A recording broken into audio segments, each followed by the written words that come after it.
අදත් ඔයාලව සාදරයෙන් පිළිගන්නවා slconstruction YouTube channel එකෙන් ගෙන මේ වීඩියෝ එකටත් අපිට අපි ගයක් හදාගෙන ගියට පස්සේ සමහර වෙලාවට අපිට ඒගේ ඉඩ මදි වෙන්න පුළුවන්. එතකොට අපි සමහර වෙලාවට කරන්නේ මොකද්ද? තා පුංචි කෑල්ලක් ගෙට එකතු කරනවා. අන්න එහෙම පුංචි කෑල්ලක් ගෙට එකතු කරනකොට අපි සලකලා බලන්න ඕනේ කාරණා ගැන අපි මේ වීඩියෝෙන් කතා කරමු. පළවෙනි කාරණය තමයි අපි එකතු කරන මේ කොටසින් හින්දා අපේ නිවසේ view එකට මොකද වෙන්නේ කියලා බලන්න ඕනේ. අපිට ඒක සමහර විට guess කරගන්න බැරි වෙන්න පුළුවන්. ඒකින් අනිවාර්යෙන් drawing එකක් ඇඳලා අපි බලන්න ඕනේ අපේ ඉස්සරහා පැත්තේ view එකට කොහොමද බලපාන්නේ කියලා අපි මේ එකතු කරන කෑල්ල. මොකද ඒක සමහර විට අපේ නිවසේ දැන් තියෙන ලස්සන ගතිය අවලස්සන කරන්න බලපාන සාධකයක් වෙන්න පුළුවන්. අපි අර අලුතින් එකතු කරපු කෑල්ල. ඒකින්ද අනිවාර්යෙන් අපි ඒ වගේ කෑල්ලක් එකතු කරන්න කලින් අපි අනිවාර්යෙන් drawing එකක් ඇඳලා බලන්න ඕනේ කොහොමද මෙන්න මේ view එක වෙනස් වෙන්නේ කියන එක. හරි ඊළඟ කාරණේ තමයි වැදගත්ම කාරණේ. අපිට ස්වභාවිකව හම්බෙන නිකන් හම්බෙන දෙයක් තමයි ආලෝකයයි වාතාශ්‍රය කියන එක. අන්න ඒක අපි මේ අලුතෙන් ඇඩ් කරන කෑල්ලේ හින්දා අපේ දැන් තියෙන ඒරියා එකට එන ආලෝකයයි වාතාශ්‍රය බ්ලොක් වෙනවද කියලා බලන්න ඕනේ. මොකද ඒක බ්ලොක් වුණොත් අපිට අලුතෙන් හදපු කෑල්ල හරියට හදාගත්තත් අර හදලා තිබ්බ ඒරියා එකේ ඉන්න බැරි වෙනවා. ඒකින්ද අපි අනිවාර්යෙන් චෙක් කරලා බලන්න ඕනේ අපේ දැන් තියෙන ඒරියා එකට එන ආලෝකයයි වාතාශ්‍රය බ්ලොක් වෙනවද කියලා. ඊළඟ එක තමයි අපි හුඟක් පුංචි ඉඩමක නම් ගේ හදන්නේ. සමහර විට අපිට පිටිපස්සේ මිදුල කියන්නේ පිටිපස්සේ තියෙන ගෙවත් වගේ ඒරියා එකත් එක්ක තියෙන ඇක්සස් එක, ඒ කියන්නේ ඉස්සරහේ පිටිපස්සේ විතර තියෙන ජොයින්ට් එක බ්ලොක් වෙන්න පුළුවන් අපි මේ අලුතෙන් එකතු කරන කෑල්ල හින්දා.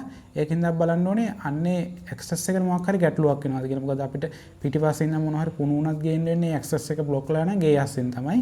ඒකින්ද අපි අලුතෙන් කෑල්ලක් එකතු කරන්න කලින් බලන්න ඕනේ ඒ එකතු කරන කෑල්ල හින්දා අපේ පිටිපස්සයි ඉස්සරහයි අතර තියෙන ජොයින්ට් එක, ඒ කියන්නේ ඒ දෙකේ තියෙන ඇක්සස් එක බ්ලොක් වෙනවද කියන එක. ඊළඟ කාරණේ තමයි අපි දැන් හදලා තියෙන කෑල්ලේ තියෙන ප්ලම්බින් වැඩ ටිකයි ඉලෙක්ට්‍රිකල් වැඩ ටිකයි අන්න ඒ ටිකට මොකක් හරි අනුතුරක් හරි මොකක් හරි හානියක් වෙනවද කියලා අපි අලුතෙන් එකතු කරන කෑල්ල හින්දා. මොකද අපි අලුතෙන් එකතු කරන හරිය බට දාලා තියෙන සමහරවිට අපි අලුතෙන් ගත්ත ගයක් නම් අපි දන්නේ නැති වෙන්න පුළුවන් කොහෙද බට තියෙන්නේ කියලා. අන්න එතකොට අපි මේ බට තියෙන තැන් ටිකත් ඒ නිවස දුන්නු කෙනාගෙන් අහගන්න ඕනේ. ඒ වගේම ඒ බට වලට හානියක් වෙන්නේ නැති වෙන්න අපි මේ අලුතෙන් එකතු කරන කෑල්ල එකතු කරන්න ඕනේ. අනෙක් වැදගත්ම කාරණය තමයි අපි මුලින්ම බලන්න ඕනේ රූෆ් එක කොහොමද වෙනස් වෙන්නේ කියලා. අපි මේ අලුතෙන් එකතු කරන කෑල්ලත් එක්ක සමහර වෙලාවට අපි හිතන්නේ නැති මුදලක් යන්න පුළුවන් මෙන්න මේ රූෆ් එකේ වෙනස් වීමට.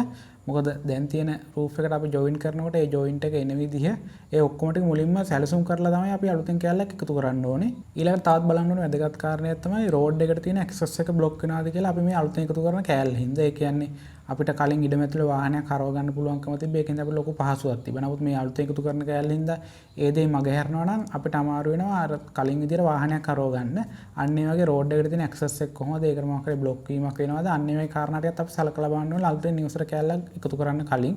මම දැන් කියන්නේ හුඟක් කට්ටියට අමතක වෙන කාරණයක්. අපි බලන්න ඕනේ අපි අලුතෙන් ඉදි කරන කෑල්ල හින්දා අපේ වැහි වතුර බහැලා යනකොට මොකක් හරි ගැටලුවක් වෙනවද කියලා. මොකද අපි අලුතෙන් කෑල්ල හදලා අපි වැහි වතුර එන එක බ්ලොක් කරන් තිබ්බොත් අපිට ඊළඟ වැස්ස, ඒ කියන්නේ ඊළඟ හුඟක් ලොකු වැස්සක් ආපුවම තමයි තේරෙන්නේ අපි මේ බ්ලොක් කරන් තියෙන අපේ වැහි වතුර යන පාත් එක කියලා.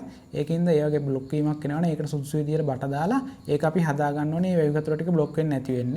ඊළඟ වැදගත් කාරණේ තමයි මෙන්න මේක. අපි මේ වගේ අලුතෙන් කොටසක් දෙදරට එකතු කරනකොට ඒ කොටස කොයි වෙලාවක් රින්දක් උඩට, වේස්ට් වෝටර් පිට්ටයක් උඩට, සෙප්ටික් ටැංකියක් උඩට ගන්න ඒවා. මොකද ඒකෙන් අපිට අවශ්‍ය සහගත දේවල් ටිකක් සිද්ධ වෙනවා. එකක් තමයි ඒකේ මොකක් හරි ගෑස් එකක් ඇති වෙලා ඒක අපේ නිවස ඇතුළේ එන්න තියෙන chance එක වැඩි. ඒ වගේම ඒ වස් කරන්න යනකොටත් අපිට කරදර සිද්ධ වෙනවා. ඒ වගේම කොයිලේ හරි ඒ අපි හදපු ස්ට්‍රක්චර් එකේ කියන්නේ ලින්දේ හරි වේස්ට් වෝටර් පිට් එකේ හරි මොකක් හරි වීක් වීමක් ඇති වුණොත් පොළොව ක්‍රැක් එහෙම යන්න තියෙන chance එක වැඩි. අපි ඒක උඩ අපේ ස්ට්‍රක්චර් එක හදලා තිබ්බොත්. ඊළඟට අපි බලන්න ඕනේ තවත් වැදගත් කාරණයක් තමයි අපි අය අලුතෙන් එකතු කරපු කොටසින්ද අපේ සෙන්ටර් පොයින්ට් එකට මොකද උනේ කියන එක.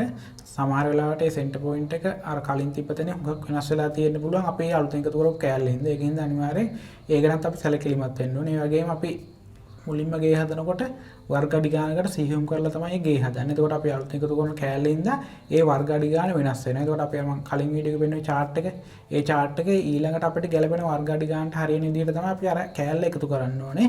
ඒ ගැනත් ඔකට සැලකිලිමත් වෙන්න අනිවාර්යෙන් අලුතෙන් කොටසක් එකතු කරනකොට. සාමාන්‍යයෙන් අපි මුල් ගලක් තියන්නේ නිවසේ පෑගෙන්නේ නැති තැනක.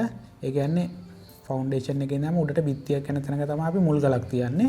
සමහර වෙලාවට අපි මේ වගේ නිවසට අලුතෙන් කොටසක් එකතු කරපු හින්දා අන්න ඒක වෙනස් වෙන්න පුළුවන්. ඒක වෙනස් වෙන්නේ මෙන්න මෙහෙමයි. අපි උදාහරණයක් විදිහට ගමු. ලිවින් ඒරියා එකේ පැත්තක තමයි අපි මුල් ගල තියලා තිබ්බේ. ලිවින් ඒරියා එකේ බිත්තියක.